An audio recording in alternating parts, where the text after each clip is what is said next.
Hey everybody, welcome to another episode of Soul Sessions with KK. I'm your host KK, and my guest tonight is someone absolutely remarkable. It's someone I've been meaning to interview for quite some time now, but unfortunately COVID hit and we just didn't have a chance to go around doing it. Actually, my guest tonight is someone who interviewed me just a couple of months ago, and I was thrilled when she asked me to be on her podcast. But now the tables have turned, and it's my turn to put her in the hot seat. We're going to find out all about Melinda Strauss today. Melinda, welcome to the show. Thank you so much. I'm so happy to be here. And by the way, when I interview people on my show, I never expect that return. And I'm extra honored right now that I get to be on your show now. So Yay. I'm so excited. So Melinda, your account, The Real Melinda Strauss, it's a mix of recipes and food blogging, daily walks of inspiration with your dog, health coaching, and now in the last couple of months, there's lots of politics on your page. Definitely. So Melinda, tell the audience, who is the real Melinda Strauss? Oh, such a big question. There's so much. It's amazing because I think that something that I've learned recently about myself is that what I am is a sharer. My passion is in sharing things with people. And I always think back to when I was a kid and I used to, if I liked a shampoo, you knew it. You knew it and you were buying it because I wasn't going to stop until you bought that shampoo. Right. And I still do that today. I love to share. I love to inspire. I love to motivate, although I'm learning that there's a difference between motivating and inspiring, but I love to be a part of other people's lives in a way that I can impact them. I feel so good when I'm impacting someone else's life in some way. And so that is really, I think, what The Real Melinda Strauss is all about, is being able to share things that I have so much passion about, which is why all those things that you listed, I couldn't take one off if I tried, because they're the things that I feel so much passion about. So I'm sharing them. So that's what I really do especially on Instagram, but I started doing it even on TikTok, which is really cool. Yes, I see you gained a following on TikTok as well. A little bit. I'm actually, you know what? There's a huge political following on TikTok. So for me, it's been really fun to have a place to share specifically. And my audience on TikTok is not specifically a Jewish audience. So I feel a really special sense of responsibility to be able to share when things are happening in the Jewish world that I can share with the rest of the world that they may not always know about. So again, it all just comes down to being able to share. Beautiful. You mentioned something about inspiring versus motivating. Yeah. Can you tell us the difference between that and what you focus on? Sure. I can tell you what I think is the difference, because I think that different people will tell you different things. I think motivating is incredible. I think inspiring is incredible. Whichever word you used, if you want to call yourself a motivational speaker, it's amazing. And I consider myself that in many ways. But I find that what happens is when you are motivating someone, they're relying on you to be the one to push them. So what when you say the words that make them go, oh, I have to go do that. When you push people with your words, those, I love a lot of quotes, a lot of motivational quotes that remind me every day of things that I need to do. I'm not back home in New York right now, and I don't have my quotes all around me, but they're literally all over my office. And I can't stop. I just save them everywhere I go. But they're even on my phone, by the way. But one of the differences is when you inspire someone, you're going within them. It's not you telling them what to do, but you're sharing things that work, and you're inspiring them to do it on their own. So that's what I think is the biggest difference, is when you're motivating, it's almost like you're pushing them to do something, where you're inspiring is something that they're choosing to do on their own through your words. Wow, beautiful. So you find that inspiring people is actually something that could be long-term and more impactful than if you're just motivating, go do extra punches, come on, let's go down. I see that motivational is more maybe a gym coach, a personal trainer. That's what I think of. But an inspirational speaker is someone who allows someone to develop on their own pace. And I see compassion. Right. And they're both really, really important. I think that both have changed me in a million ways. And I think that I love to be able to do both for people. Sometimes when I'm on with a client as a health coach, sometimes it's we're having a talk where there's some inspiration behind it, sometimes they just need a little motivation, which is one of the things I love about having coaches. I think if we could all have a coach for everything in our life, can you imagine all the things that we could do with that motivational push behind everything we do? But I do think that there's the more long-term effect of inspiration is something really, really powerful. But they're both great. I just Beautiful. I do think I do both. My goal is to inspire more than I motivate. Right. So I'm going to actually take a little turn. I was planning on asking you this question a little bit later, but now that you mentioned it, you mentioned that you're a health coach. Yeah, So a health coach, can you define what it is, what a health coach is, sure. what kind of health coach you are? Sure. Well, I do think that in every line, in every industry, whatever you call yourself is going to mean something different to you than someone else. So I am an Optavia health coach. I'm a certified Optavia coach. There are people who ask me for advice with different plans, and I'm very specific and I'm always honest with people. I'm certified through my program. So what I believe what I'm able to do is coach you through my plan. So as an Optavia coach, I am one step ahead of the person next to me. It's not about having been doing this for 5 years already, which is incredible, 5 years of coaching, but it's a plan that I've done myself. It's a plan I believe in. It's a plan I lost weight with. It's the plan that has literally changed my entire mindset in terms of personal growth. So my goal is to coach people through my program. I'm not a therapist. I'm always very, very clear about that. Not a therapist, not even a certified therapist, although I'm a very good listener. But that's something I've learned through Optavia. By the way, you wouldn't know the lack of listening skill that I had before, but I coach people through my plan, one step at a time. Okay, so you've mentioned you're an Optavia coach, Mhm. and I think everybody knows right now, especially in the climate that we're in. Recently, there was a whole, debacle between one influencer and someone who created a diet. There was a war between them. Right Yeah. now, there's a lot of opposition against diets, right? Mhm. So, how do you respond to this anti diet culture that's around you when you're in this industry yourself? You are in, I mean, technically, Optavia is a diet. Mhm. So how do you respond to, people who are opposed to diets? Well, I think that there's no wrong way to do things. And it's something I talk about so much on Instagram that I don't think there's one right and there's one wrong. And I think that I think that I don't even like to call it anti-diet culture because I believe that it's a bigger mindset than just a culture.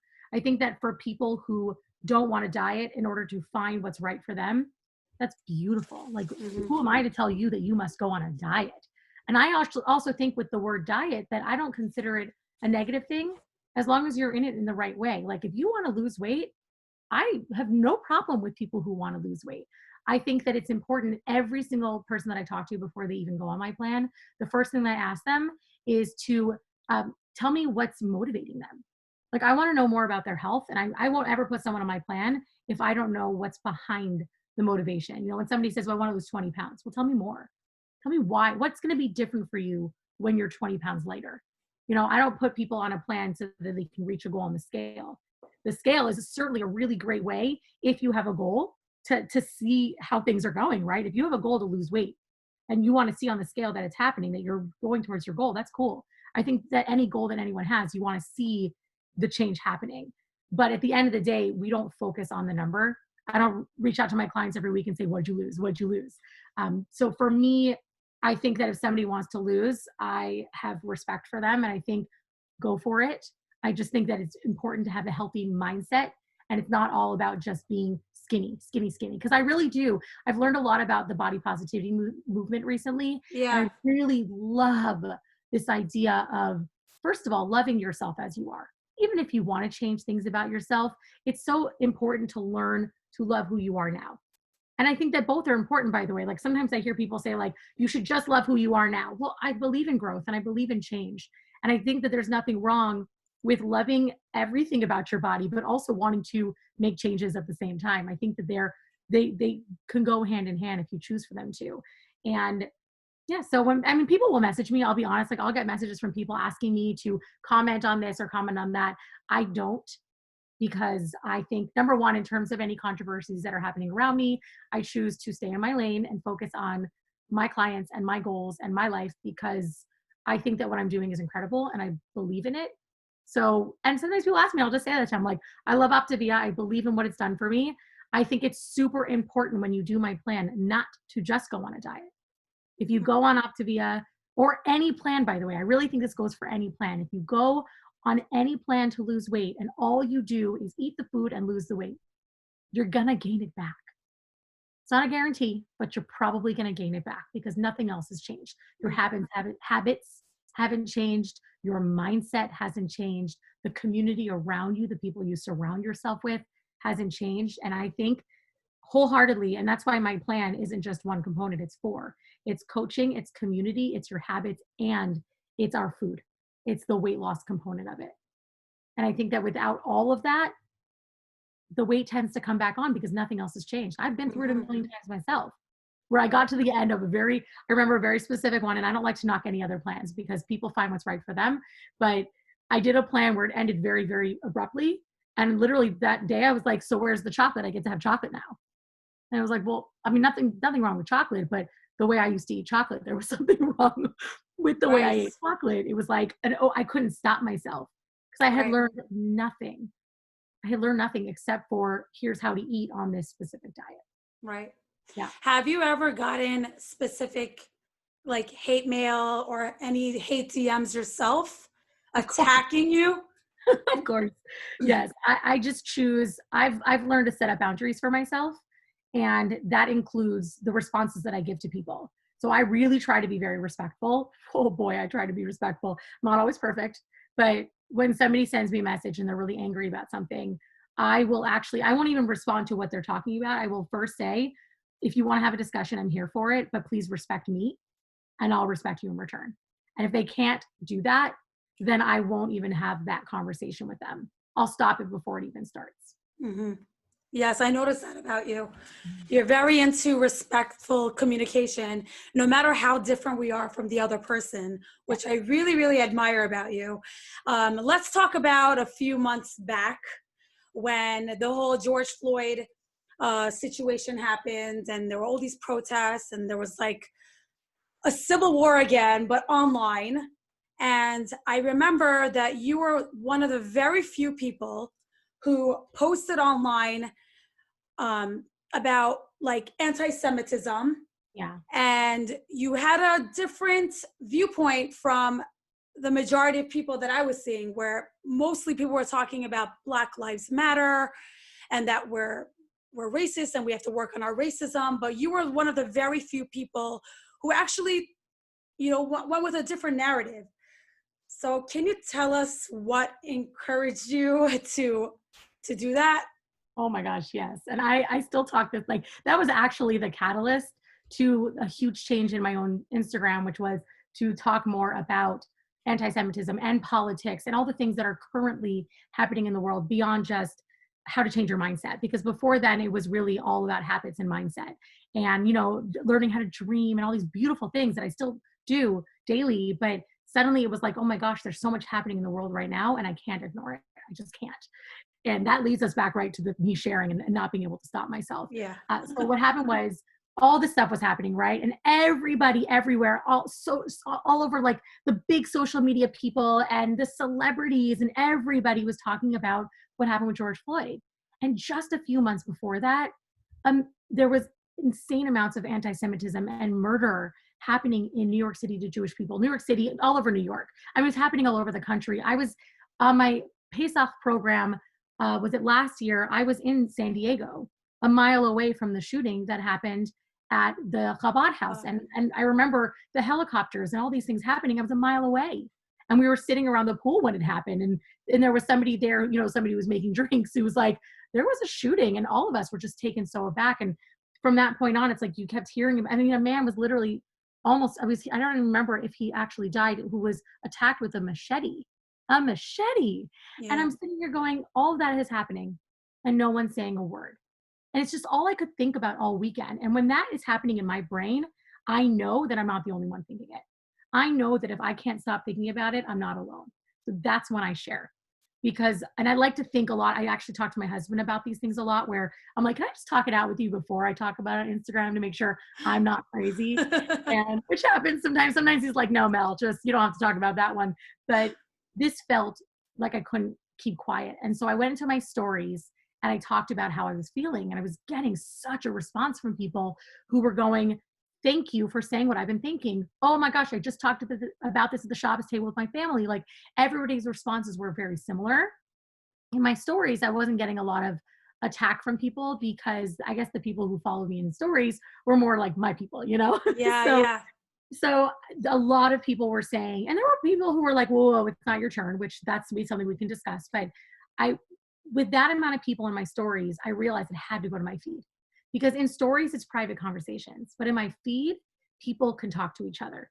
And that to me, and I do this on Facebook too, like I thrive on giving people a space to talk to each other because it can't just be me and you. Like if we're all talking about this, I know that you all need to be talking about this with more people, even if it leads to arguments and it leads to more education on any side. So I took it to my feed and did not expect the response that I got, which was a lot of people telling me it's not your turn, it's not your turn, which I look back Yeah, now I and got that a lot. yeah, and I keep kind of reminding people now, and I'm like, remember when you said it wasn't our turn? Well, one of the things that I really felt at the time was that there are no turns. You know, being someone from Seattle, I've known about the BLM movement for a really long time. It's been around for many, many years. There's a lot of people in my neighborhood who had their BLM signs, who've always talked about this organization. It wasn't as big and well known as it Right. is now, but it wasn't surprising for me when I found out what was going on. And I guess it was for a lot of people who are suddenly going, oh, we have to educate ourselves. You know, the term woke, which I tend to use for myself too. I just think it's a great word, but it's it's something where a lot of people didn't realize this was happening. I have a lot of opinions about systemic racism, and I have a lot of opinions about BLM, the movement and the organization. They're very different. But when people were saying, but it's not your turn, and I was like, but this is all happening at the same time. This isn't a game of your turn and my turn. And I just felt so strongly about that. For those who may not understand what you're talking about turns, Mm, just can you clarify what that means? That you meant sure. like when they said it's not your turn, they meant like it's not your time to speak about anti-Semitism. That's what 100%. you're saying, Yeah, that's exactly it. Well said. right? Yeah. Okay, so I mean, right now there is so much divisiveness and polarization between Jews, Mm, Reform Jews, Orthodox Jews, left-wing Jews versus right-wing Jews. It's madness right now. So I know there's anti-Semitism. Obviously, it's at an all-time high right now. mm. But at the same time, like there's anti-Semitism within our like Jewish group. How can we, as a people, start fighting anti-Semitism when we ourselves are in such a low point? Where can we start? I mean, you may not have the answers, but if you can, what do I you think think? so. I do think that the biggest thing is learning how to accept that people feel differently than you. Like I grew up Orthodox. I'm Orthodox. I'm an Orthodox Jew. I'm an Orthodox Jew who wears pants and doesn't cover my hair. And already right there, it's like whoa, whoa, whoa. Right? I get those people who are like, you can't be that. And I look at them, and I've had these conversations for years on Instagram, and I've had so many amazing conversations. I take the opportunity to be by being different to teach other people how it's okay to be different. That I can grow up keeping kosher and going to an Orthodox school and doing all the things that you do, but still wearing pants and not covering my hair. And that to me is the most important thing to teach is how to respect other people who feel differently than you. And the same goes for and that's a big thing in the Jewish world. You can be Reform, you can be Orthodox, you could be ultra Orthodox, you could be Chabad, you could be whatever you're going to be. That doesn't mean that somebody else can't be another version of Jewish and still be respected for their choices. And I've always Right. felt that way. And so I've definitely taken the opportunities on Instagram whenever I can to remind people of that, especially when they are coming at me with judgment. And I know wholeheartedly that when people do come that way, I believe that there is just something they don't know. I do think that there are people who attack because they have things going on in their lives and they're angry, whatever it may be. It's not about me. But when somebody comes at me because of something religious, like this is years ago, and I was wearing a V-neck T-shirt, and somebody came at me, and I was like, You do No. know that that Orthodox Jews wear T-shirts and V-necks, and she just wasn't from that world. Right. The same way that I grew up in an Orthodox world and didn't know. I will tell you, it took me a very long time to understand what it meant to be Jewish, but not religious at all, but very connected to your Judaism. Until I met some amazing bloggers who taught me that, because I had no idea. I was like, how can they eat non-kosher food and be calling themselves kosher or Jewish? And then all of a sudden it was like, wait, you, of course you can be that. And look how they're bringing in more Jews to our world by connecting with them. So if we could just accept that that we can be different and still respect each other, it's a really big start. Because right now what's happening is that we're our own worst enemy. We're just hating on each other. And somebody recently was like, oh, I hope Mashiach comes. And I was like, I hope so too. But if we as Jews are hating on each other, Mashiach's not coming. It's not just about the rest of the world accepting us, because I believe that this is part of what God wanted for us. I believe that as the people who chose God, as the chosen people, that we're always going to have the biggest challenges. But we have to start accepting within our Jewish world how to accept each other, not expecting the rest of the world to accept us, but to accept ourselves first. And how does one begin to accept themselves? Well, there's accepting ourselves and accepting others, right? Accepting their fellow Jewish brothers and sisters. Less judgment, and assuming we know why other people make the choices they make. And for me recently, like, there's all this controversy around mask wearing. Yeah. And I get people Oh, who yeah. say really horrible things and they judge others. And this is something that's been really important too, that we start to judge people based on something they do. Like when you see a mom in the grocery store and her kids are screaming and yelling, and there are people who judge and go, that's a bad mom. Well, you don't know their situation. You don't know their story. You don't know why they made those choices. And I think the same thing with mask wearing, as controversial as that sounds, we don't know why somebody else makes the choice they make. We don't. And assuming that that person is evil or doesn't care about others because they're not wearing a mask, there's so much more to it. So much more. And I think that's a really big part of this, is when we stop placing our stories of other people onto them, when we stop judging them and assuming we know why they're doing that. I think it's a really good step in accepting that people are in a different place and that we can let them be. Let them be. And that's the same thing with dieting that we were talking about, and all these different things where there are people who will say like, well, you're wrong because you're on a diet. And I'm like, there are so many people out there that are in a different mindset than you, right? And we're all in different places in our lives. And how can we just say, well, you're wrong, when we don't even know what's going on in that person's mind, what that person's baggage comes with, right? All the different things. So if we just stop trying to place judgment on others, we can accept that they're where they are in their life. They'll figure out what they need to figure out, but it's not our business. What if someone is blatantly and very purposefully doing something that's harmful to other people? So like they're not wearing a mask, not because, they're sick, they have immunocompromised situations where they can't cover themselves with a mask because they can't breathe.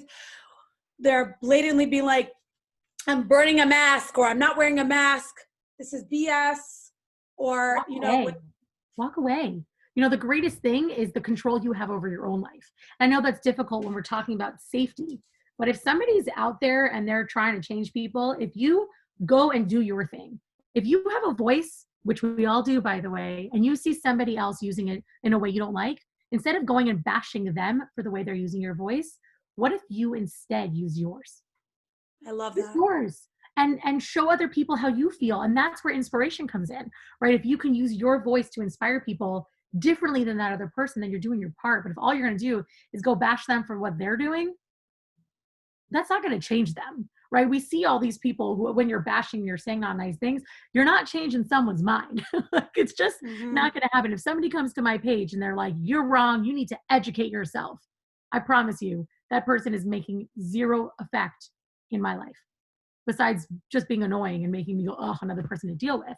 But if you come to me as a respectful person and say, hey, I have some questions for you. Like, I had a few people who said to me, and it was bizarre. They were both people who had never messaged me before, and they both said something very similar. We think what you're saying is really dangerous, and we want to tell you why you're wrong. I was like, I'm not really up for that kind of a conversation, because I believe that if you want to be heard, you need to first listen. So if you want to be able to share with me where you're coming from, you got to first understand where I'm coming from, because otherwise, how can you make any changes? How can you change my mindset if you don't even know what my mindset is? Hmm. I don't even know where that question started, but that's where we just ended. Yeah. So, I mean, with politics, that is on your page quite often right now. I find that with politics, it's constant bashing the other party without like using your voice to say why your political views are correct. Yeah. Instead, it's all about why a lefty is wrong or why the right wingers are wrong. Hmm. First of all, I want to say, why did you take that risky move when maybe you knew or you didn't know that it could be kind of like career suicide, Mm. or it could bring down your reputation that once you get into politics? Like, that was my question for you. It's a really good question. So I was never worried about that. I knew I would lose followers, by the way, like guaranteed knew I would lose followers. But I've always felt like because I have a voice for so many people who don't. And when I talk, I know other people feel the same. And when the I'm going to say the left, but like I know it's not everybody, it's just a general Right. way of saying it. But when there are so many people on the left who are very outspoken and very, very loud on Instagram, we'll talk specifically Instagram because that's where most people are hearing about that. But Mm-hmm. there's people on the left are very, very loud and outspoken. And I find that more people on the right or more conservative or Trump supporters are much more quiet. There's a reason for that, because usually what happens is when someone says I'm voting for Trump, they get attacked. And I had enough. I had enough of being the silent majority. I'm putting that in quotes, but it's, and there is still such a, I believe, silent majority, but I am not a silent person. It's never been within me. It's not something I can do. If something's important to me, I speak up about it.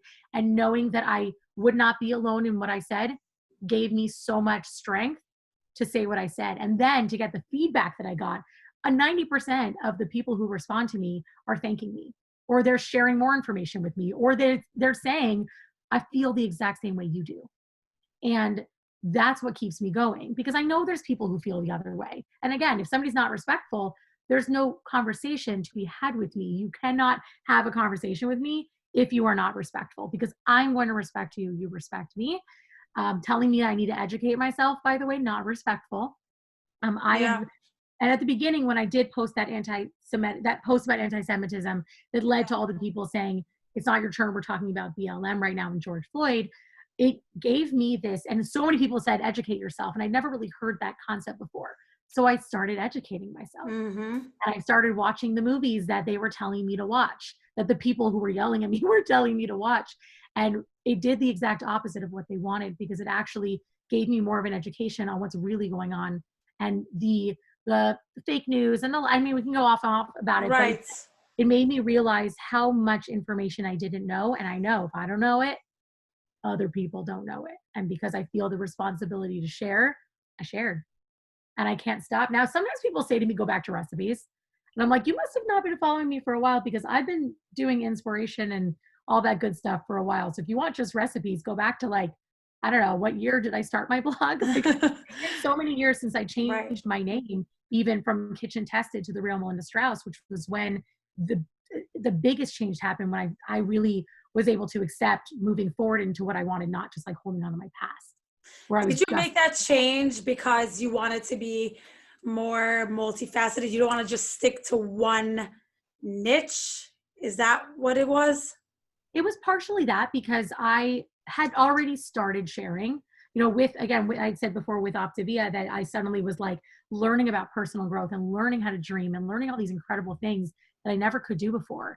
And I was sharing them, but I was sharing them as a food blogger. So I was seen as a food blogger with like a little side gig as a health coach. But really the truth is that when it comes to my business, my literal bread and butter, the people that I help, the money I put in my pocket, the business that I'm able to run, paying for my kids to go to school, all these beautiful things I can do now, that comes through Optavia. That is my business. And that is something that I realized I want to own that more, and not just hide behind just being a food blogger, which I love being a food blogger and I still consider myself one. but I realized that I was becoming so much more than that.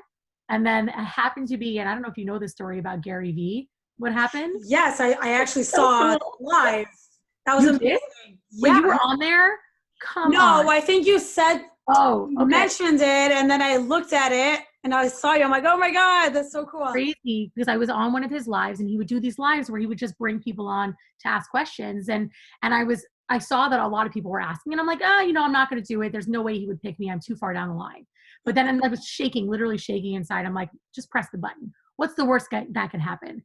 And then within a minute, he chose me, and suddenly I'm going live with Gary Vee. After this like rapper that he was talking to, he made a joke about it. He's like, from a rapper to like a white food blogger. So it was amazing. And I was able to ask him this question that had been making me crazy, which was so simple. Do I change my name? And what do I do? Because there's another Melinda Strauss on Instagram. And he's like, is she competition to you? I'm like, no, she doesn't even respond. Like, she's just another person with the same name as me. He's like, great. So here's what you're going to name yourself. And he's like, bye, go. And I literally got off that. And you And changed it. I got off and I changed it. And I went back on the live to watch the rest of it and to also share what I did. And it was so cool. What an experience. I met someone a year ago who was looking at me. He's like, you look so familiar. And he legit remembered me from that live. A Wow. random stranger who remembered my face, probably was the Mel Bun, but he remembered my face from that live, which is like crazy to think about. But I was like, whatever you say, Gary Vee, like I trust the way, and he's someone who motivates and inspires. Right. What he did in that moment, that was some straight up motivation. That was like, do this, do this, do this. And I was like, done. No more questioning, no more thinking too much about it. Because let's be honest, how many times do we think and think and think about doing something so we never do it because we want it to be perfect? You can change your name a million times if you need to. Right? You can start your blog, you can do it, you could start your podcast and it could be terrible. Who cares? Just start it anyway. So that's what I did. I love that. Melinda, something that I really admire about you, I mean, there's a lot of things I do admire about you, and we don't agree on everything. I mean, like you said, it's okay. You're different, I'm different.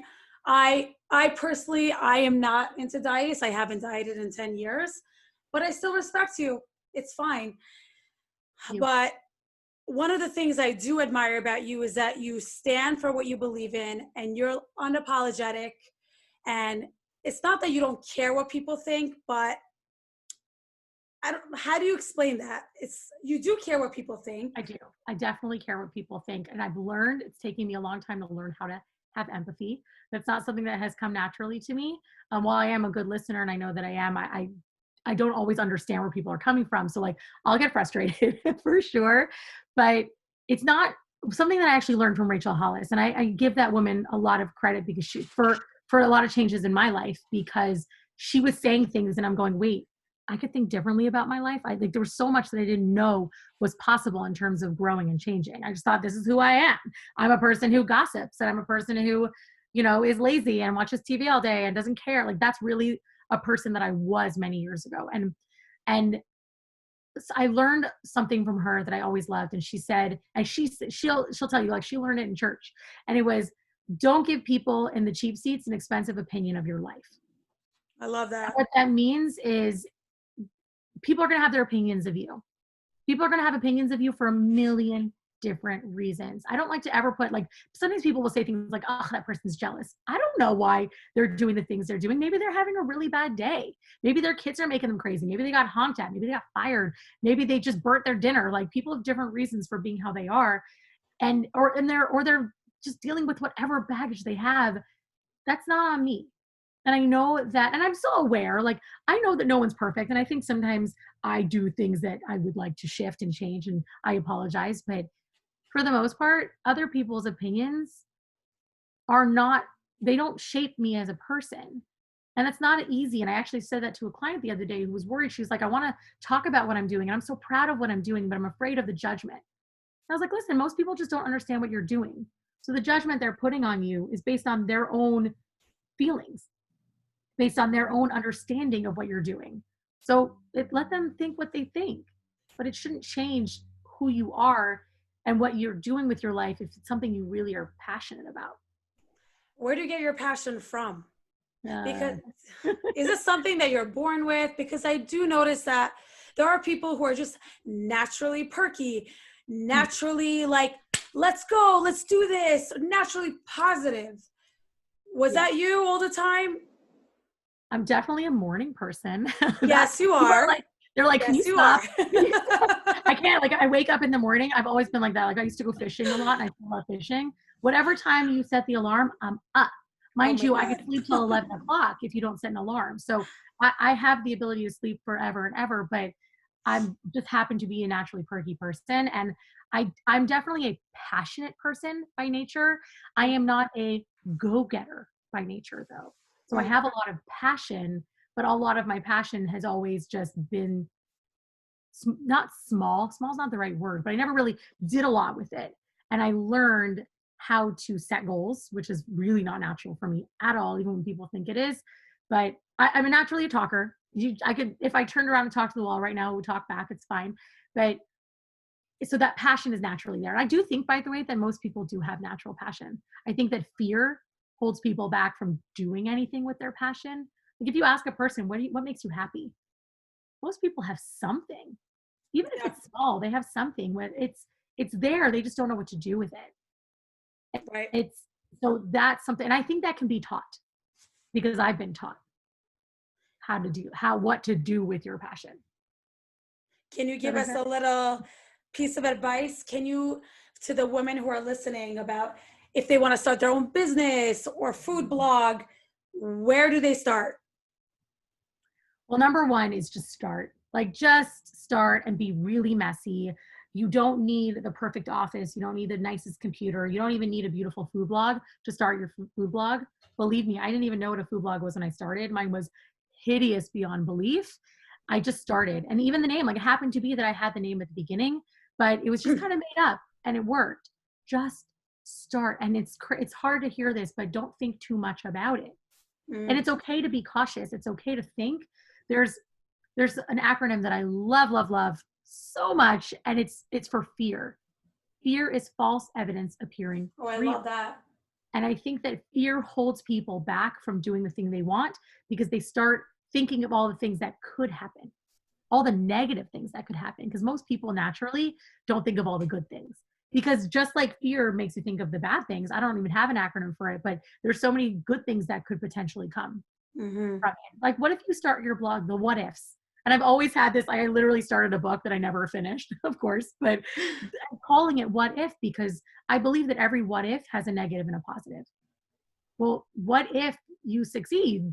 What if you actually make money doing that? What if you make new friends? What if you build a new community? And I always think in food blogger land or in health coach land, like what happens if you start helping people and you help just a few? You've changed people's lives, right? What happens if you start a food blog and it's slow, but people start actually listening, and then suddenly you're making money, and suddenly you have a cookbook. Like so many cool things can happen if you stop thinking about all the bad things that could happen. Mm-hmm. And what other people think of you. Yeah, big time. At the end of the day, there is always someone who's gonna judge you. Always. You are never gonna do anything So ever. even though you do care about what people think, Mm-hmm. how do you like, that was my Because question. right. So I care. It's a weird thing to say. I don't even know how to ask the question. Yeah. I'm going to try and answer it. I'm going to try my best. So I care about what people think in the sense that I want to respect other people. I want to respect other people's boundaries. I want to make sure that I'm not being a mean person. Like I care what other people think of me in that way. Like I'm not going to go out of my way to be mean because I care, but I don't care about certain things that people think. Like if Right. I love being a coach, I don't care that someone else doesn't like Optavia. That doesn't bother me because I know the lives that I'm changing. Because I know, and people say this a lot, and you're like, what the heck does it mean, my why? But I know what I want. I know the people that I want to help. So I don't have to help everybody. And this is an interesting conversation because a lot of people think like in business, well, how do I break out of the Jewish world? Right. And I'm sitting here thinking, but there's so many Jews that need help. There's so many Jews that want the help, not need. Nobody needs my help. But there's so many people who want it within my own community. I'm not ready to, if I help somebody, I'm happy to help anybody. But I'm not making it my business personally to reach outside of the community that I have when I know so many people who who want my support within my community too. I want to be Beautiful. able to work with all the people, but I also know that there's always going to be somebody who doesn't like what I'm doing. There's always going to be somebody. I feel this way. I'm not comparing myself to our president, but I do think that, and this is, I think that, I'm going to say damned if you do, damned if you don't, that no matter what kind of tweet he puts out, even though he tweets too much, there's always going to be people who hate Yes, what he he does. says. And I think it's Right. what he says, because I think that he just feels like somebody's going to hate me no matter what I do. So I'm just going to do what makes me happy and what's changing the country and all those things, because they're always going to hate what I do and say. So I'm just going to do what I want, but do it with respect. That's something that I'm focused on. I don't think that getting to the president, I don't always think there's respect there, but I think even with that, like, politicians are another ball game, and I can't understand them, and I don't want to, because it's not Right. something that I want for myself. And I can't understand people who have that kind of power. I just think if just respect people. Like, I'm saying that to Yes, both I love sides. that. But if you, and this goes for both sides too, don't care about what other people think of you and stop worrying about what everybody else is doing. Like, don't worry so much about me. If you focus on yourself and changing yourself and inspiring others through what you're doing, then you don't have to worry so much about what I'm doing, because I'll touch the lives that I'm going to touch, and you're going to touch the lives that you're going to touch. And there's enough room for everybody to do their own thing. Yeah. There's a Yeah. lot of people in the world. Yeah. There's 330 million Americans, just Americans. It's a Right. lot of people. So that's also why I feel like there's no one right and wrong. Listen, are there things that are wrong? Sure. Murder is wrong. Stealing is wrong. There are things that are just very clearly wrong, especially coming from the 10 Commandments. Like, it's very simple, but there are a lot of things that there's gray area. And Yeah. that's why I feel like you do you, I'll do me, and it's cool. Like, Yeah. we can live side by side. I have friends who hate Trump, and I think Yeah. he's great, but we're still friends at the end of the day. It's not affecting either of us in a very deep way that we can't be friends anymore, because we could even talk about it, because Right. we've accepted that we can end the conversation not agreeing with each other. It's not easy, but it works. Wow. Yeah. I'm looking at the political climate we're in. Every time you go online, there's another argument. Do you think that this social media world is helping people to have this healthy, respectful communication, that we're getting somewhere with the communication? Because at the end of the day, they're saying it's supposed to unite us and bring us together. We're speaking to people all across the world, sharing our views. Or do you think the opposite is happening? I think both. I truly think both, because, and I don't even know any kind of percentage I could put on it that which one's worse or better, because they're both happening at the exact same time. You're seeing on some posts where people are screaming and yelling at each other, which, by the way, we know that doesn't actually do anything. So calm down. But when you have Yeah, those kinds of exactly. messages, it's not helping. But I think that it's also uniting people. And I can say specifically with TikTok, because that's a place where I see that kind of unity in a different way, just because of the community that I'm building and the community I'm a part of, that there's so much support. It's nuts. And it's an incredible thing, and it gives me so much hope. And I think that hope is really important, because sometimes you hear from people who just feel so down when you see so much hatred and so much fighting from all the way up and down all over social media. It makes you feel like, what is happening to this world? But there are so many good people. There are so many good people out there who are respectful, who are nice, who support each other no matter what. It's out there. I get it. I have conversations with very specific people in my messages on Instagram, and we know, I see their names and I'm like, okay, here we go, because I know we're about to get to a very deep conversation, but it never gets out of hand. That's beautiful. Forever. Like, I'm excited to talk to them, because I know that they're going to give me perspective that I don't have, because I'm in more of a bubble on one side. I'm more in the Right. right bubble, right? I have a right bias. So it's so important for me to have the left people who are less conservative than I am coming in to talk to me about how they feel. I may not agree with it, but my goodness, at least I understand it. You The same way understand that it. I love to talk to people who believe in the body positivity movement, who are anti-diet, who are all those things. Because even if I'm going my own way, at least I understand where you're coming from. Then there's less Right. judgment too, by the way, when you understand and aren't just making up in your mind, well, that person's anti-diet because, and I've heard some terrible things, and I'm like, You don't know them. Right. You don't know them. So it really is. I really believe that social media is a beautiful thing, but it can also be a very detrimental place. And we each have the choice to set up our boundaries and of the people that we surround ourselves with, the people that we follow, the people that we allow to follow us, the friends that we keep in our life. That is something really harsh to hear. But sometimes there are people in your life that are toxic and they don't need to be there. I think there's a difference between disagreeing with someone and having toxicity, right? So that's a very personal decision everyone has to make. I don't think that you should drop friends because they feel differently than you. But sometimes there's a person in your life who, no matter what you do, won't ever support you. It's not a friend. Right. Right. And it's hard to hear that, but you choose your surroundings. You. Yeah. Only you. Only each of us gets to choose the boundaries that we set. I'm big on boundaries. Can you tell? Yes. it I love really, that. it gives me so much more sanity. It Yeah, does, because I'm not allowing the crazy to be in my head all the time. for sure. And you're not Not even, self-conscious and you're no, not of letting other course I people am. rule you. No, meaning like you're not letting other people dictate what you need to be doing and what you need to be saying. Right. It's on your Most of the terms. time. It's not on other people's terms. Exactly. And I think it's important to know, because I sound like an angel right now. Like, oh my God, how do I reach what Melinda's doing? I'm not perfect. And I mean that I'm still self-conscious. I still worry about what people think. Not every person. I have certain people in my life, let's say like siblings, where I'm like, I hope they're proud of what I'm doing, or like my parents. So I have people in my life that they're not the cheap seats. They're the expensive seats. So I want them Yes. to be a part of my life and to understand what I'm doing. And you know what? If somebody in those expensive seats doesn't necessarily understand something, that's okay too. Yeah. It sucks and it hurts. It does. Right. I just don't let it stop me.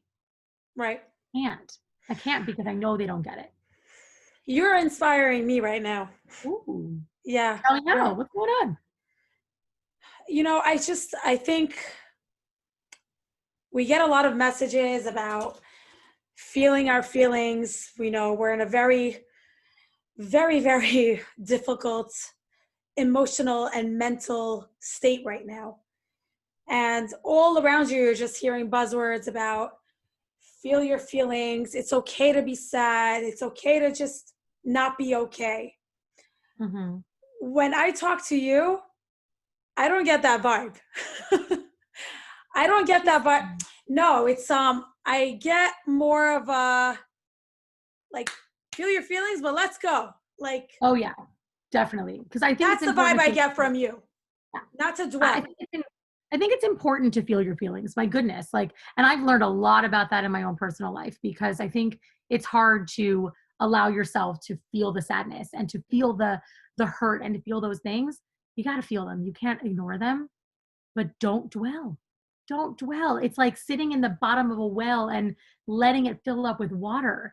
And it's different for every person. I'm not here to say it's 30 seconds, it's a minute. Like, take all the time, take what you need Yeah. to feel out what you have to feel, but don't let it stop you from doing the things that you want to do. And that's so hard to do. And I know that it's hard to do. Especially now. Yeah. But if you just spend all your time, and you know what? Sometimes it takes a couple months. Sometimes it's a couple months of sadness or whatever that feeling is. Don't punish yourself. Just see where you're at, acknowledge it. I love to be aware of my surroundings. Be aware of what's going on. It's okay. Okay, so I was here. That's the past. And I felt it and I did it. Now I'm going to move forward. But without punishing yourself for feeling it, because it's a natural thing to do, and we all have different times that it takes to get there. But if you're thinking backwards instead of forwards, you're never going to be able to move forwards. I love that. Yeah. Melinda, who are some of your greatest role models? Huh. Uh, well, I will say my parents for sure. Yeah, I see that. I Yeah. love your dad. Same. Guys, And he loves you. He loves Instagram. I love Melinda's dad. Everyone needs to follow Melinda just for her dad. Sorry. He's pretty awesome. And he's what I love about my dad so much. My parents are so different, but so alike, and that they're both very passionate people. Again, where I get this from. And when they believe in something, like, Lord help me, when my mom is on a mission, get ready. But my dad is just, he loves so many different things, and he focuses on the things he's good at. Like, people ask me, how is he good at everything? I'm like, he's not, but he only focuses on the things he's really good at. The We things know that he's make good him at happy. cooking. He loves to cook, and he loves to study. He loves to learn. He loves to teach, by the way. He's a big teacher. I think that's a lot of why I like to teach too. But and my grandfather was the same way. His father, very similar in a lot of ways. So my grandparents, all four, were amazing people. And this is a really weird thing I'm about to say, okay? But I remember at my Zadie's funeral when everyone was talking, because I wasn't able to be at my other grandparents. One was in Israel. One, I actually had a very severe flu when he was on his way to Israel, so I couldn't go. So my Zadie was my first grandparent funeral I was able to go to. And he did so much. He started a shul in the valley, and he's just always been a part of everything. And everybody in California knows the Korchaks. And I was listening to the way people talking about him and going, that's what I want. Like, this is where it's weird. It's like, I want to make sure that one day at my own funeral that people are able to say all of these incredible things that I did for others. And that's something that all of my grandparents have always done. Like, oh my gosh, they were so into that. My parents too. So that's like the family role models. I'm a huge Rachel Hollis fan. Huge. I think Yes, I that, know. oh, she has inspired and changed me in ways that, and I know she even say, no, I didn't change you, you changed you. Right. Yeah. But she has inspired me in ways I didn't know were possible Wow. to become a better person. So if I had to, like, outside of family world, pick one person who I could listen to talk every day, it would be Rachel Hollis for sure. Wow. Yeah. So for those of the people who are listening right now who don't have a role model or don't have any exemplary family member or rabbi or teacher, what message do you have for them to get that inspiration to live their best life when when their circumstances are, you know, not the best? Find someone, find a mentor. They're out there.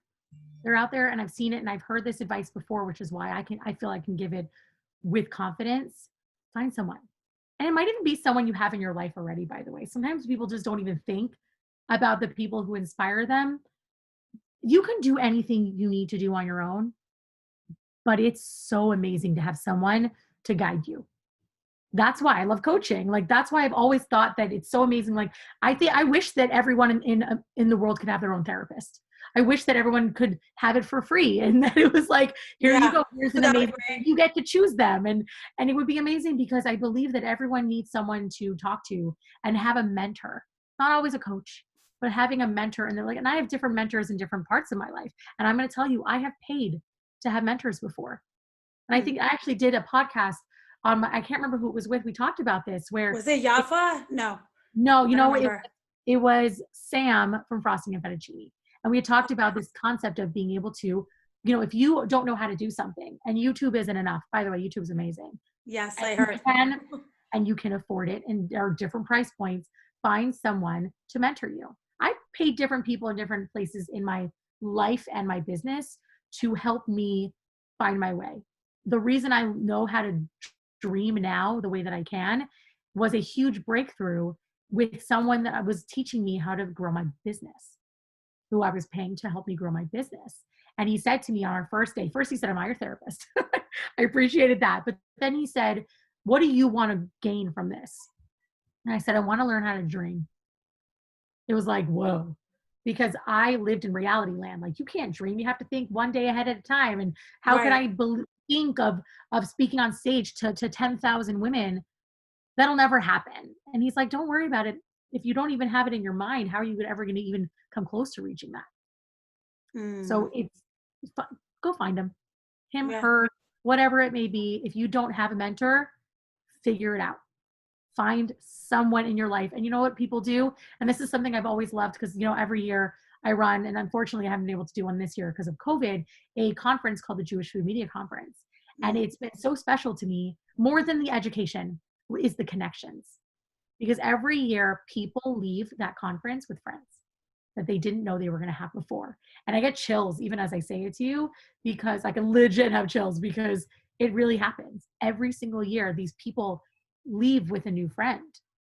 And that's how you find your mentor. Get out of your house. And I know Yeah. COVID times make things a little more difficult. Reach out to someone through Instagram. If you really want to meet with them, tell them that. Yeah. They may not be the right person for you, but they could lead you the way and this and that. But put in the effort to go find someone to help inspire and guide you. Melinda, besides finding a mentor, is there any other message you want to give to the audience about how to live your best life?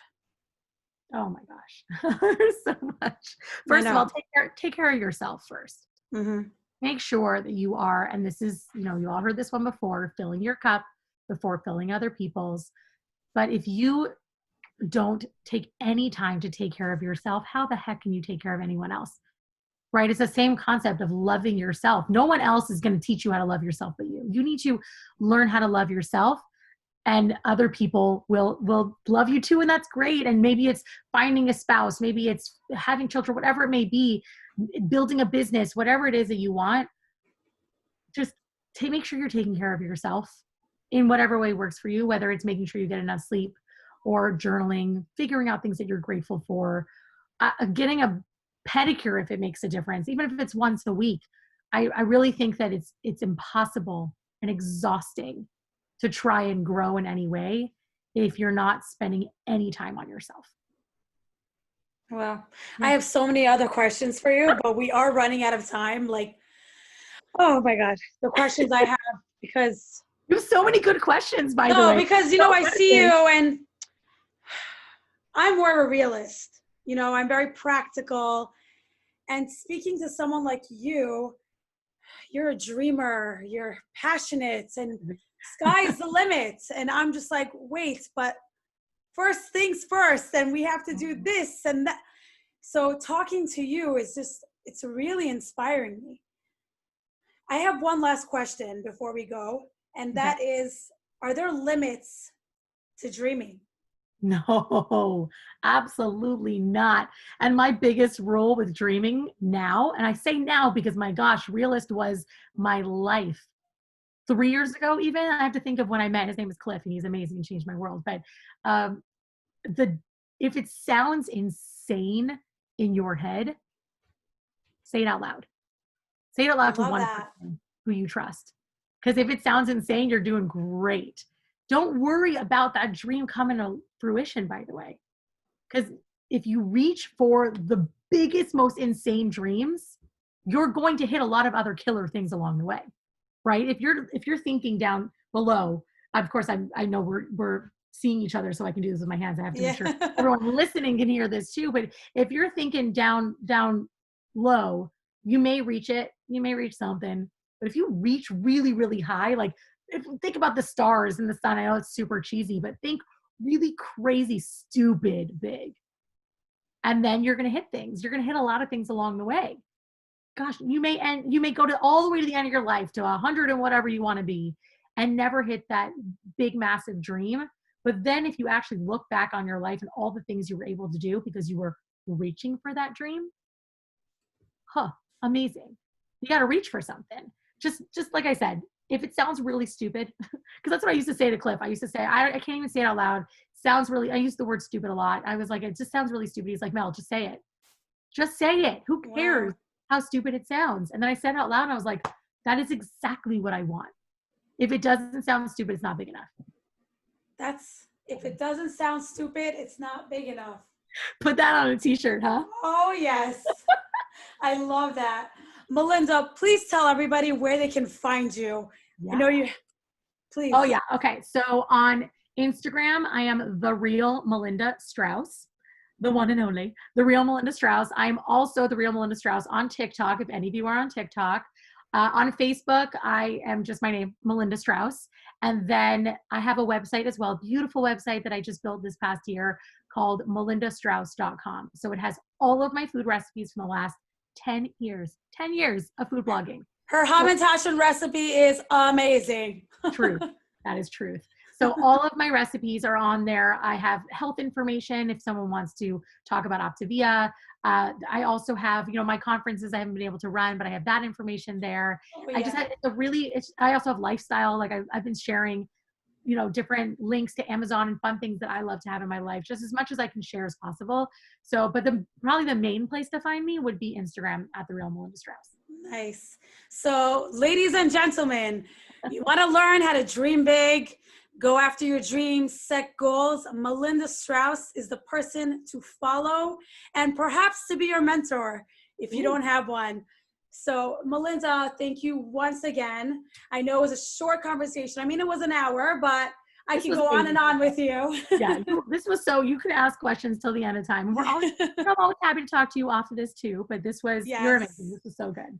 I hope everybody enjoyed it. Thank you so much. Oh, I'm sure they will. Thank you so much, Melinda.